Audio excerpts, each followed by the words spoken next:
আপনাদের কাছে আজকে কিছু তিতা কথা বলবো, যেগুলা বলাটা জরুরি হয়ে গেছে। এই শাপলা চত্বর ঘটনার সময় যখন শত শত মুসল্লিদেরকে হত্যা করা হলো, তখন কেউ আওয়াজ তুলল না।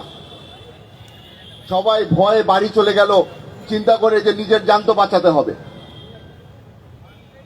আমরা এখানে যখন গণজাগরণ মঞ্চ শুরু হলো, তখন লক্ষ লক্ষ মানুষ চলে আসলো, বিরিয়ানির প্যাকেট হাতে নিয়ে ঘুরে বেড়াচ্ছিল। আমার তো আর আসার সুযোগ হয়নি, আমি টিভির পর্দায় দেখেছি। বারবার স্লোগান দিচ্ছিল, ফাঁসি ফাঁসি ফাঁসি চাই।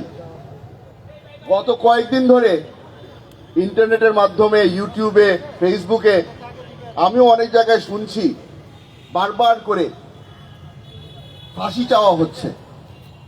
একজন বলল ইমরান এই সরকারের ফাঁসি দিতে হবে, একজনে বলল এই লাকি আক্তারের ফাঁসি দিতে হবে। ভাইরা আমার, আমাকে ক্ষমা করে দিবেন, কিন্তু আমি এটার পক্ষে না। এখানে আপনারা বিচার চাইতে পারেন, আপনারা ফাঁসি চাইতে পারবেন না। সম্মানিত উপস্থিতি, আপনারা জানেন কোরআনের পাখি আল্লামা সাঈদীকে ফ্যাসিস্ট সরকার খুনি হাসিনা ক্লিনিক্যালি ডেথ করেছিল। আমরা সেই দিন ঢাকা শহরে চেষ্টা করেছিলাম তার জানাজা আদায়ের জন্য, কিন্তু ফ্যাসিস্ট সরকার আমাদেরকে ঢাকা শহরে জানাজা পড়তে দেয়নি। তো এই পর্যায়ে আমাদের সামনে গুরুত্বপূর্ণ বক্তব্য রাখবেন আল্লামা সাঈদীর সুযোগ্য সন্তান শামীম বিন সাঈদী। আমাদের মাঝে উপস্থিত হয়েছেন শামীম বিন সাঈদী।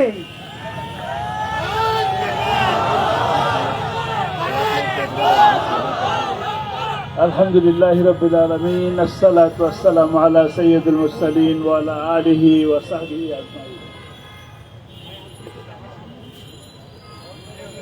আউযু বিল্লাহি মিনাশ শাইতানির রাজীম, বিসমিল্লাহির রহমানির রহিম।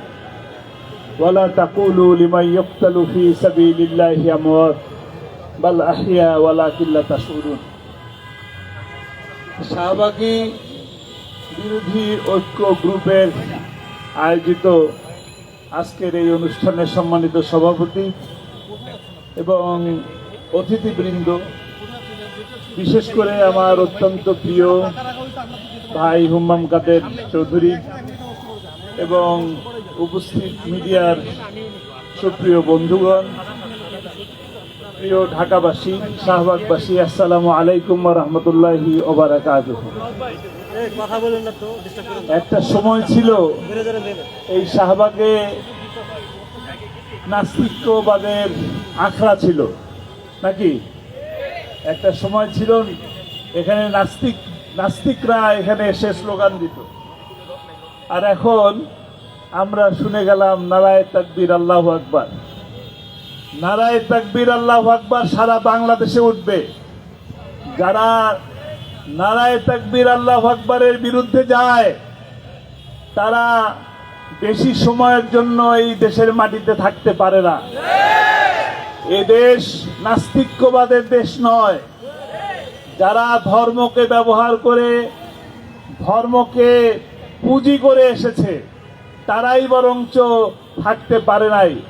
আমরা ধর্মকে পুঁজি করি না, ধর্ম নিয়ে রাজনীতি করি না। স্পষ্ট কথা, আমরা ধর্মের রাজনীতি করি। আমার প্রিয় ভাইয়েরা, সাংবাদিক ভাইয়েরা, কথাটা স্পষ্ট শুনে নেন। আমরা ধর্মের রাজনীতি করি, ধর্ম নিয়ে রাজনীতি করি না। আমাদের সময় আসলে মাথায় পট্টি লাগাই না, আর ভোটের সময় আসলে হাতে তসবিহ নেই না। আমরা টুপি মাথায় দেই, সর্বসময় দেই, নামাজের ওয়াক্তে মসজিদেও যাই, আর ওই বলি না যে তাহাজ্জুদের ওয়াক্তে উঠি আর ফজরের নামাজ পড়ার আগে কোরআন পড়ি। যারা গণভবনে গিয়েছেন তারা অনেকেই জায়নামাজ খুঁজেছে, জায়নামাজ পায় নাই। জায়নামাজের বদৌলতে তারা বড় বড় কাচের বোতল পাওয়া গেছে। কাজেই এই বাংলাদেশ 90% মুসলমানের দেশ। নারায়ে তাকবীর আল্লাহু আকবার হবে এবং হতেই হবে। তবে এই বাংলাদেশের ঐতিহ্য, সংস্কৃতি, হাজারো বছরের ঐতিহ্য সাম্প্রদায়িক সম্প্রীতি বজায় রেখে আমরা চলেছি। আমরা মাইনরিটি বলি না, আমরা খ্রিস্টানকে মাইনরিটি বলি না, আমরা হিন্দুকে মাইনরিটি বলি না, আমরা বলি আমরা সকলে বাংলাদেশী। আগামীতেও তারা আমাদের সাথে কাঁধে কাঁধ মিলে কদমে কদম মিলিয়ে চলবে ইনশাআল্লাহ বাংলাদেশী হিসাবে। তারা অধিকারের আদায়ের আন্দোলন করার প্রয়োজন হবে না ইনশাআল্লাহ। সময় আসতেছে, আমরা একসাথে কাজ করব। এই দেশকে আমাদের মুরব্বীরা সোনার বাংলা গড়ার জন্য জীবন দিয়েছেন। আজকে 53-54 বছর ধরে সোনার বাংলা গড়তে পারে নাই তারা, কিন্তু সময় আসবে এই দেশেই ইনশাআল্লাহ সোনার বাংলা গড়ার মতন তরুণেরা, ছাত্র জনতারা, বিশেষ করে মুরব্বিয়ান যারা এই দেশকে প্রকৃত অর্থে ভালোবাসে তারা এগিয়ে আসছে।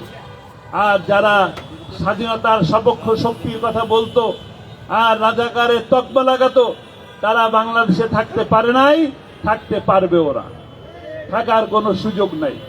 আপনাদের মনে আছে আল্লামা সাঈদী বক্তব্যে বলেছিলেন, আমাদেরকে বলো মৌলবাদী, আমরা মূলবাদী।